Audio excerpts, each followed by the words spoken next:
10 pokok cahaya kehidupan yang akan membimbing setiap hamba untuk mendapati kemudahan, kenyamanan, dan kesuksesan hidup. Sifatnya larangan ya, larangan berzina. Ada kan orang yang karirnya hancur karena selingkuh? Ya, karena zina, banyak. Cukup amalkan satu surah ini dalam Al-Quran.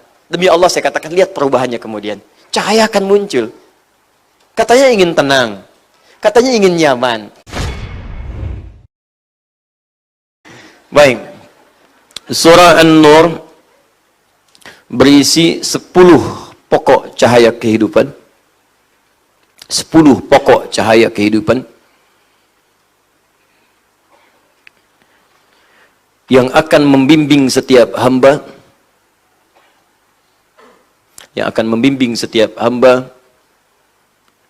untuk mendapati kemudahan, kenyamanan, dan kesuksesan hidup.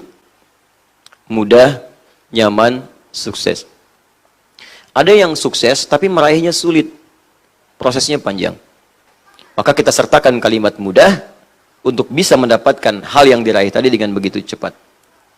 Ada yang cepat sukses tapi hidupnya nggak nyaman. Sukses tapi tidak bahagia gitu. Ibu pilih mana, Bu? Sukses tidak bahagia atau nggak sukses tapi bahagia? Nggak ada pilihan ketiga dan nggak usah maksa. Kira-kira mana? Sulit ya? Sulit karena kebahagiaan itu selalu melekat dalam setiap kenikmatan. Jadi kalau ada nikmat nggak ada bahagianya, itu tidak ternikmati dengan baik. Kayak orang sakit misalnya, ya sakit tapi tenang, atau sehat tapi gelisah, pilih mana? Nggak bisa. Ya, nggak bisa, pasti ingin menyatu keduanya, karena setiap kenikmatan itu akan ada unsur kebahagiaan dalam menerimanya. Baik, maka kita sertakan kalimat nyaman di sini.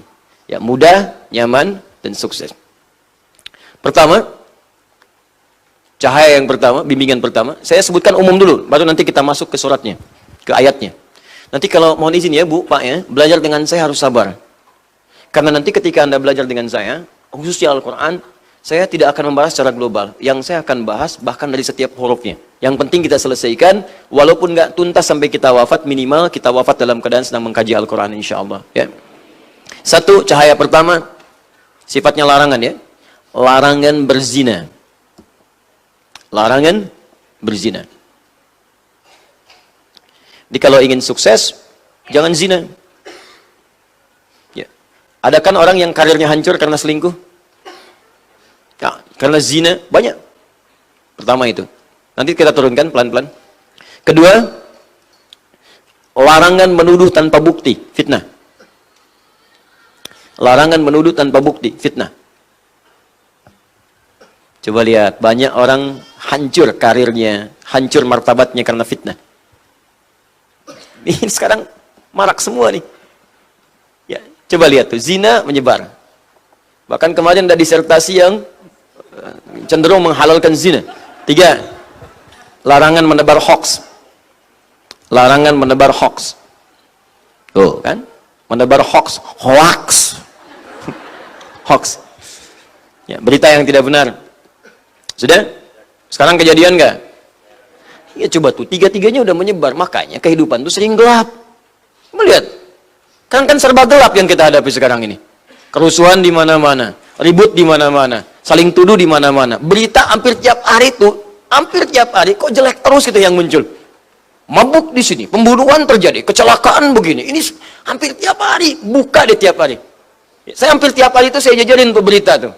Mulai dari ini, detik.com, Era Muslim, Hidayatullah, Republika, CNN, BBC. Baca semua, hampir musibah tiap hari itu. Gelap. Apa nggak ada tiap hari berita yang menenangkan? Mendapatkan juara ini, terjadi kenikmatan begini, ini meningkat, kenyamanan ini. Coba bandingkan dengan nilai kegelapan yang muncul dibandingkan cahaya kenikmatan yang dirasakan. Berapa persen perbandingannya? Apa di antara dampaknya? Ya ini tadi, sumber-sumber cahayanya itu ditiup. Dipadamkan cahayanya karena padam yang gelapnya muncul. Kalau cahaya dinyalakan, hilang tuh yang gelap-gelapnya. Itu poinnya. Ini kelihatan sederhana tapi dalam sekali maknanya. 4. Menampilkan hikmah di balik setiap musibah. Menampilkan hikmah di balik setiap musibah. Biasanya kalau orang kena musibah kan suka merasa gelap kan? Tiba-tiba kena PHK gelap, pulang lunglai, padahal matahari terang, tapi badan jadi gelap gitu kan? mata gelap, selera nggak ada, ya. Baik, tiba-tiba kemudian ada kecelakaan, ada yang sakit, sakit parah, ada yang meninggal, gelap sampai meratap semacam-macam. Nah, ayat ini akan memberikan hikmah di balik setiap musibah. Sehingga nanti kalau menghadapi musibah apapun, nggak ada gejolak dalam jiwa kita yang berlebihan. Tenang gitu. 5. Larangan mudah menerima berita tanpa validasi. Larangan mudah menerima informasi yang belum tervalidasi, belum dicek kebenarannya. Wah, hati-hati. Sekarang kejadian juga. Baru orang bikin status, bikin komen. Dicek aja belum. Banyak terjadi gitu kan sekarang. Selanjutnya, larangan mencari kesalahan orang lain. Mencari-cari kesalahan orang. Mengeksploitasi kekurangan orang lain. Larangan mengeksploitasi kekurangan atau kesalahan orang lain. Wah, sini juga muncul nih sekarang nih. Nggak tanggung-tanggung yang dicari kesalahannya ustadz. Kesalahan Ustadz Ali Hidayat. Nggak ada kerjaan. Kalau mau dicari, pasti akan ketemu. Dan banyak lagi yang belum ketemu. Pasti akan ada. Ya, guru itu kalau salah, itu wajar. Tapi murid yang mencari kesalahan-kesalahan guru, itu yang tidak wajar. Ya, sederhana. Kalau saya sih, saya objektif aja. Kalau salah, tinggalkan. Dan beritahu saya dulu. Kalau itu memang benar, nanti saya koreksi. Supaya koreksi itu menyebar di kalangan masyarakat. Bahwa ini salah. Tinggalkan pendapat saya yang keliru, ambil pendapat yang benar. Atau yang kedua, mungkin Anda yang belum tahu bahwa itu bisa dilakukan demikian, cuma referensinya belum sampai, maka saya akan sampaikan kepada Anda supaya tidak menyebar dulu dan membuat Anda malu di kemudian hari. Jelas ya? Baik. Teruskan. Juga menunjukkan besarnya dosa lisan yang sering dianggap kecil. Menunjukkan besarnya dosa lisan yang sering dianggap ringan, kecil. Sekarang orang berdusta kayak ringan ya. Padahal dampaknya besar. Mama pengen permen, ma. Mama lagi ngaji dulu. Permen, malu sama Pak Ustadz. Ntar mau beliin permen 1 truk. 1 truk tuh. Itu yang terbayang di anak itu langsung 1 truk, Bu. Pak. Kelihatannya sederhana, tapi kalau Anda nanti nggak koreksi itu, dia akan biasakan. Kalau dia jadi orang tua, kalimat itu akan dipakai lagi. Dan dia dari kecil terbiasa mendengar yang salah. Ya, antum kalau memang mau bekerja, bilang bekerja. Jangan bilang main dulu ke depan. Nana, ayah mau pergi dulu ya. Ayah mau kemana? Ikut. Wah, enggak, ayah cuman ke depan aja. Padahal mau kerja jauh. Bilang aja pergi jauh. Supaya langsung memberikan pelajaran kepada dia. Dengan kalimat-kalimat yang indah, ajak main dulu, ceritakan dulu, ayah mengajar dulu ya, dengan mengajar ini, ayah bekerja dulu dengan kerja ini, nanti adek insya Allah pulang bisa dapat mainan, kita bisa main lagi, kita bisa jalan-jalan lagi, kita bisa mengaji bersama. Kalau ayah nggak bekerja, kita nggak bisa melakukan itu lagi. Buat dia mengerti dengan bahasanya. Setelah itu pamit, itu lebih elegan, lebih bagus dibandingkan membuat kalimat-kalimat yang tidak nyata. Ya, jangan tunjukkan sesuatu yang tidak benar, walaupun pada anak kecil. Ya, anak kecil kalau diajari yang tidak benar, dewasanya dia akan terbiasa dengan ketidakbenaran itu. Nanti besok-besok LKS yang 10.000 dia bilang 100.000. Itu balasan dari permen 1 truk tadi.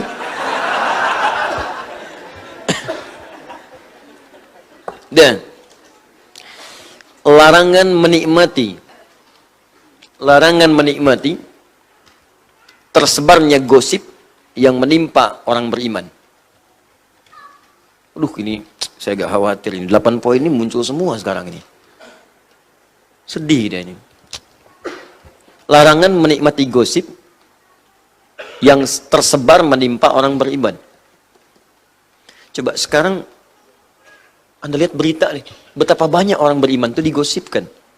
Bahkan dicela. Berapa banyak ulama sekarang dicela. Betapa banyak ustadz-ustadz direndahkan. Ada yang bikin karikatur, ada yang mencela, ada yang bikin kalimat satir. Ya, ada yang macam-macam. Dan lebih aneh lagi, ada yang menikmati itu. Dan dia bangga menikmati itu sebagai seorang muslim. Itu aneh. Itu dampaknya bisa memadamkan cahaya. Makanya kegelapan banyak muncul. Datang sini, ribut. Padahal mau ngisi pengajian, ribut.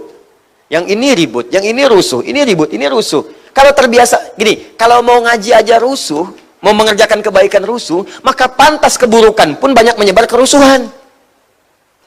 Sepak bola, rusuh. Lempar ini minum, lempar ini, lempar itu. Makin meluas lagi. Kalau ekskalasi yang kecil nggak bisa dipadamkan, nanti apinya semakin meluas. Dari kata nurun itu kan muncul kata narun, nar itu api.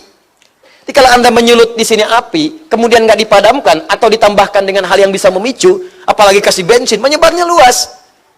Maka kalau cahaya-cahaya itu dipadamkan, apinya semakin menjalar nantinya. Itu yang bahaya. Coba silahkan cek sekarang ini. Bukankah kegaduhan semakin meluas? Levelnya kecil, jadi luas, jadi luas. Sekarang antar negara, pindah ini, pindah itu. Kita mau sampai kapan begini? Cukup amalkan satu surah ini dalam Al-Quran. Demi Allah saya katakan, lihat perubahannya kemudian. Cahaya akan muncul. Katanya ingin tenang, katanya ingin nyaman, tapi sumbernya nggak dikerjakan. Gitu. Dan kita mengatakan Muslim gitu, itu Allahu Akbar, Astagfirullah, Astagfirullah. Ya, kemudian selanjutnya hukum sedekah bagi kerabat.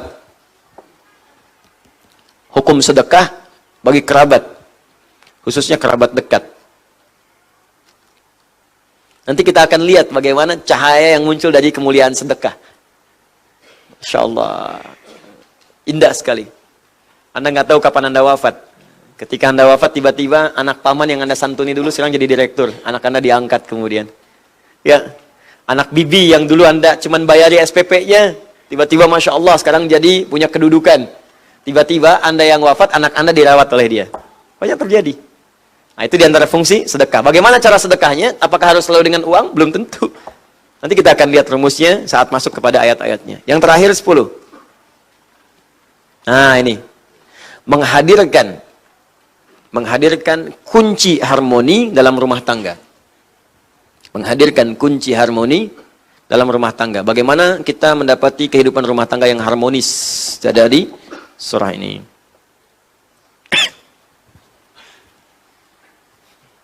Sudah?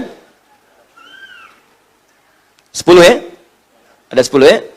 Baik, saya cek ulang. Larangan zina, larangan menuduh tanpa bukti atau fitnah, larangan menebar hoax, larangan menampilkan hikmah di balik musibah, larangan mudah menerima berita tanpa validasi, kemudian larangan mencari-cari kesalahan orang lain, kemudian besarnya dosa lisan yang sering dianggap ringan, larangan menikmati tersebarnya gosip bagi orang beriman, kemudian hukum sedekah bagi kerabat, dan tips atau kunci mendapatkan harmoni dalam rumah tangga. Ada? Sudah semua ya? Nah, itu yang akan kita bahas dalam surah ini. Mudah-mudahan ketika itu dibahas, selesai, dapat kita cahaya dan bimbingan kebaikan. Ya, insyaAllah. Jelas sampai sini? Baik.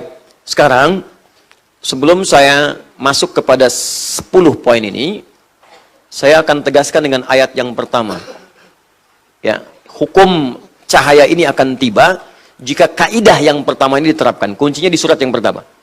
Kalau di ayat yang pertama, kalau ayat pertama ini tidak diamalkan, maka cahaya-cahaya ini mustahil akan hadir dalam kehidupan kita. Yang 10 ini. Ya. Apa yang pertama ini? Suratun. Ayat pertama. Anzalnaha wa faradnaha. Hati-hati, ada ayatnya? Suratun. Anzalnaha wa faradnaha. Sekarang kami akan turunkan satu surah. Sudah? Dan kami wajibkan bagi kalian untuk mengamalkan semua isinya. Awas. Saya cukupkan sampai di sini dulu, pelan-pelan. Saya tidak teruskan dulu. Anzalna, kemudian ayatin bayyinatin la'allakum tadhakkarun. Saya simpan dulu sampai di sini. Saya cukupkan sampai kalimat faradnaha dulu. Saya berhenti sampai di sini dulu. Lihat sini. Suratun. Kata Allah sekarang, saya turunkan satu surah. Dengan 10 poin tadi. Kalau dikaitkan dengan nama suratnya, sekarang begini cara menerjemahkannya.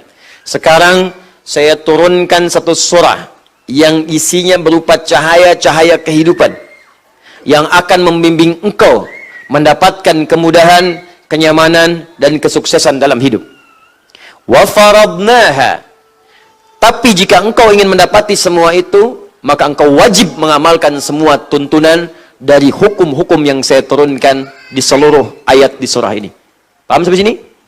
Baik, maka kaidah dasar pertama di surat An-Nur, jika Anda ingin mendapatkan semua bimbingan-bimbingan cahaya tadi, maka kita harus siap mengamalkan setiap huruf yang disebutkan oleh Allah yang mengerangkai ayat-ayat di surah An-Nur ini. Sebelum kita bahas semua hukum-hukumnya, saya ingin ambil komitmen dulu dari seluruhnya.